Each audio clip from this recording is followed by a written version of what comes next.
I work at ADEC Inc. in it's like the South Bend area in northern Indiana. I am a direct support staff professional, and I work in the group home settings, and I absolutely love my job and all the clients I work with. So I have been there for 10 months, but I have family members with disabilities, so I've been in the community of disabilities for over 20 years.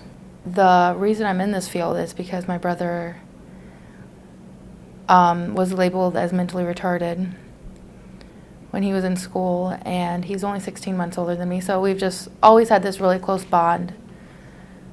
And I am going to school to be a special ed teacher because of my brother, and he's the one who pushed me to go get a job working with people with disabilities. And every time I come home, he's like, "Oh, how was your day?" And I'm like, "Oh, it was great. Like, thanks for asking." Like, and he's so chipper about it, and he loves the fact that I'm going out to help more people with disabilities. So he would probably be the one person that has been there the most through this job. We go on outings. I love going on outings because I think it's very important that the community sees that there are people with disabilities that live around you, and they have every right to be interacting in the community as much as you do. So it's only fair that they're going out. So every time I have the chance to go on an outing, I'm always taking them. If that's just going to Target to go buy a Pokemon movie or footy pajamas, or going to have dinner, or going to bingo night or something, I always try to go out, yeah. I take them to go get haircuts quite a bit because they're ladies and their hair grows like crazy, but when we're out in public, I just get a lot of stares, and I'm like, these are just people just like you. Like, just because they're in a wheelchair, that doesn't mean that they don't have the right to go and get a haircut. Like,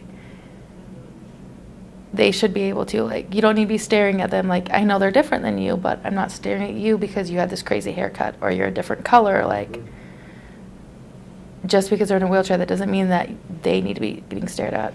Or I'll have people come up to me and they're like, "Oh, you're doing such a great job. I'm just so glad that you can do this. I don't know that many people that could handle this." And I'm like, this is my job. Like, you have a job just like anyone else does, and this is my job. Like, it's not that different. Like, just because I'm caring for people with disabilities and you have an office job, like, we both have jobs.